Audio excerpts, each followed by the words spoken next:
পুরনো রং উঠে যাওয়া নাইটিগুলো ফেলে না দিয়ে কোনো রকম মেশিন ছাড়াই হাতে সুতো দিয়ে সেলাই করে নিতে পারো খুব একটা নতুন এবং ভালো জিনিস, যেটা প্রত্যেক মহিলারই প্রয়োজন।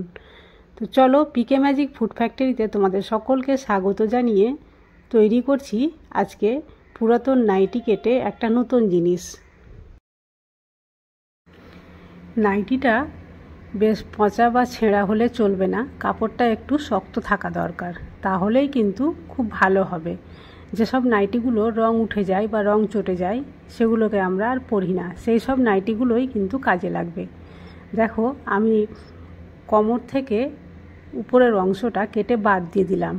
আর নাইটির যেহেতু দুই দিকে সেলাই থাকে, দেখছি কোন দিকের সেলাইটা একটু নরম আছে, এই দিকের সেলাইটা একটু শক্ত রয়েছে, তাই এর দিকটা আমি ছেড়ে দিচ্ছি। এবার ওই পাশের যে সেলাইটা দেখছি ওটা একটু নরম রয়েছে, তাই এই সেলাইটাই আমি একটু কেটে নেব। আর হ্যাঁ, ভিডিওটি স্কিপ না করে প্রথম থেকে শেষ পর্যন্ত ধৈর্য সহকারে দেখো, তাহলেই বুঝতে পারবে আমি কি তৈরি করছি। দেখো, এখানে আমি প্রায় 8 আঙ্গুলের মতো সেলাইটা কেটে নিচ্ছি। কেটে যে অংশটা বের হবে সেটা কিন্তু সুতো দিয়ে আমি সেলাই করব। আমি দেখিয়ে দিচ্ছি আমি কিভাবে সেলাই করব, আমার হাতের দিকে লক্ষ্য করলেই তোমরা বুঝতে পারবে। সেলাই কাটা হয়ে গেছে। এবার এক্সট্রা যে সুতোগুলো রয়েছে সেই সুতোগুলো টেনে আমি পরিষ্কার করে দিচ্ছি। তারপরে সুতো দিয়ে আমি সেলাই করব। এটা সেলাই করে তারপরে তোমরা বুঝতে পেরে যাবে যে আমি কি তৈরি করছি। এই যে দেখো, এখানে যে সুতাগুলো রয়েছে এক্সট্রা সুতা, এগুলোকে আমি টেনে টেনে পরিষ্কার করে নিচ্ছি। তারপরে সুতা দিয়ে এটা আমি ভাঁজ করে সেলাই করে নেব। ভি আকারেই সেলাই করতে হবে। এটা ভি আকারে যেহেতু কাটা হয়েছে সেলাইটা, ভি আকারেই সেলাই করে নেব আমি।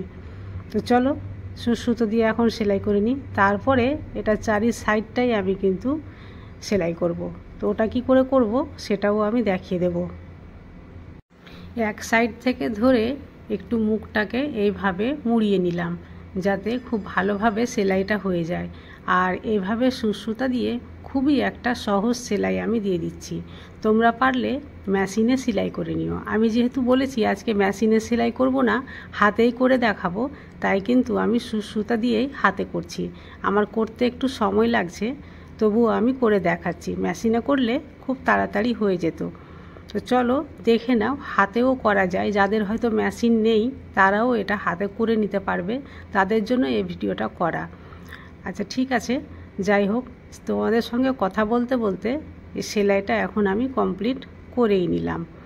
এরপরে চলো এটাকে আবার একটা ভাঁজ দিয়ে আমি চারি সাইডটাই সেলাই করব, সেটাও আমি দেখাচ্ছি কিভাবে সেলাই করতে হবে।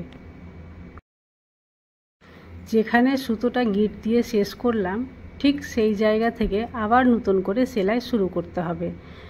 তো সেখানে কিন্তু একটা ভাঁজ করে নিতে হবে। আর দেখো ভাঁজটা আমি কিভাবে করছি। প্রথমে একটা ছোট্ট ভাঁজ দেব, তারপরে একটু বড় করে নিয়ে এসে ভাঁজটা দেব। তারপরে এইভাবে পুরো রাউন্ড করে পুরোটাই কিন্তু সেলাই করতে হবে। দেখো, আমি প্রথমটা একটু দেখিয়ে দিচ্ছি কিভাবে আমি সেলাই করছি। একই মাপের কিন্তু পুরোটা সেলাই করা হবে। এটা কিন্তু তৈরি হচ্ছে একটা সায়া। তোমরা এখন দেখে বুঝেই গেছো যে আমি এটা নাইটি কেটে সায়া তৈরি করছি। আর এটা কোমরের দিকটা তৈরি হচ্ছে, যেখানে আমি ফিতেটা ভরে দেব। ফিতে ভরার জায়গাটা এখন আমি তৈরি করে নিচ্ছি। আর কত সহজে কত সুন্দর একটা সায়া তৈরি হচ্ছে। আর এই সায়াটা কিন্তু খুবই টেকসই হয়, যেহেতু কাপড়টা খুব ভালো, একেবারে শক্তপোক্ত, তাই সায়াটাও খুব টেকসই হয়। আর এইসব সায়াগুলো নাইটির ভিতরে পরা যেতেই পারে, কারণ বাইরে থেকে দেখাও যায় না, আর পরেও কিন্তু খুব আরাম লাগে। তো চলো এইভাবে সেলাই করে পুরো রাউন্ডটাই আমি কমপ্লিট করে নিচ্ছি। এবার দেখো, শেষের দিকে সেলাইটা একটু বাকি রয়েছে, এটা আমি তোমাদের দেখিয়ে দিচ্ছি। পুরো রাউন্ডটাই কমপ্লিট হয়ে গেছে। এবার শেষ মুহূর্তে আমি তোমাদের দেখিয়ে দিই যে এটা কিভাবে করতে হবে। দুই দিকের মুখ যাতে সমান থাকে আর দেখতে যাতে ভালো লাগে, ফিনিশিংটাও খুব সুন্দর হয়, তার জন্য কিন্তু এটা আমি তোমাদের দেখাচ্ছি। আমার হাতের দিকে দেখো, তাহলে বুঝতে পারবে।